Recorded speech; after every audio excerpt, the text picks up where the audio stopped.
Buenas tardes. El día de hoy vamos a explicar el método de estudio estructural o estructuralista, el cual nos ayuda a poder estudiar los escritos bíblicos. Lo primero que debemos hacer es delimitar el pasaje, siguiendo diversas pistas textuales con el objetivo de visualizar las relaciones gramaticales de las palabras, para ver lo que el autor quiso decir o desea transmitir o enfatizar. Para este estudio debemos seguir los siguientes pasos en este método estructural. Bueno, entre los pasos tenemos, primero, debemos dividir el texto que vamos a estudiar en pequeñas secciones. No podemos olvidar que este método estructural es visual. Por lo tanto, en el segundo paso, debemos investigar la relación entre las subdivisiones y su función dentro de todo el texto, por medio de diagramas de bloques. Y debemos tener una vital atención a las conjunciones, las cuales son las llaves del método estructural. En el tercer paso tenemos que debemos enmarcar los puntos principales de cada segmento. Las cláusulas puntuales o de gran atención las debemos colocar al lado izquierdo de nuestro diagrama de bloques, y esos van a ser los pensamientos centrales del pasaje. Debe haber 2 o 5 cláusulas importantes de cada unidad de pensamiento, porque eso es lo que el expositor va a declarar como ideas en verdades universales. Así las cosas, y ya entendiendo cuáles son las características y propiedades del modelo estructural, vamos a ver un modelo estructural concéntrico, el cual extrae el centro del mensaje y en torno a él se organiza la estructura. Veamos un ejemplo en Marcos 3, 1, 6, cuando Jesús entra a la sinagoga y sana un hombre con la mano atrofiada. Veamos el ejemplo. En medio de este análisis estructural, podemos ver que en este pasaje bíblico, primero Jesús entra a la sinagoga, ve al hombre que tiene la mano atrofiada, los oponentes de Jesús lo observan y Jesús habla. Luego, él hace la pregunta si está permitido hacer bien o mal el día de descanso.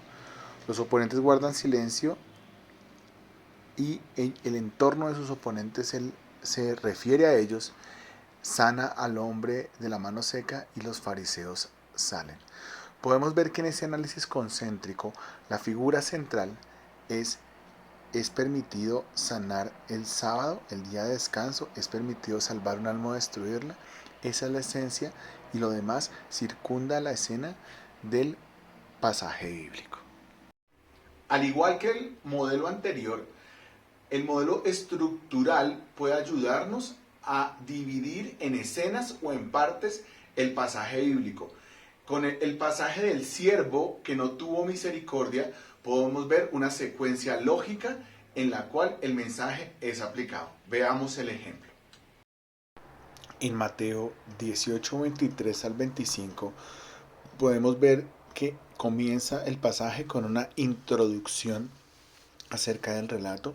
En la escena número 1 vemos al siervo y a su señor, donde el siervo pide perdón por una deuda impagable que tiene con su señor.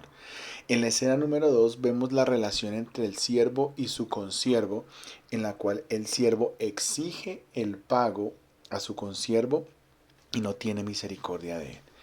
Y el desenlace lo vemos en la escena número 3, en 18, 24 al 27, cuando el siervo y su señor nuevamente se encuentran. Esta vez el señor envía a la cárcel al siervo por no haber tenido misericordia con su consiervo. Aquí la enseñanza se centra en el perdón que debemos tener hacia los demás conforme Dios tiene misericordia con nosotros. Al igual que el ejemplo anterior, a continuación podemos también ver la conversación de Jesús y los saduceos acerca de la resurrección.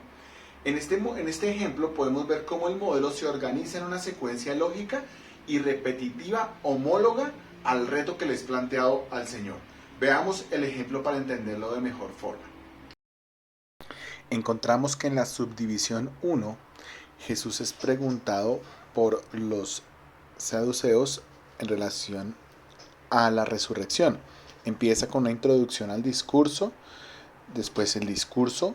Los saduceos citan la ley de Dios en función a la pregunta que le hacen a Jesús, plantean el problema de la resurrección y luego formulan la pregunta.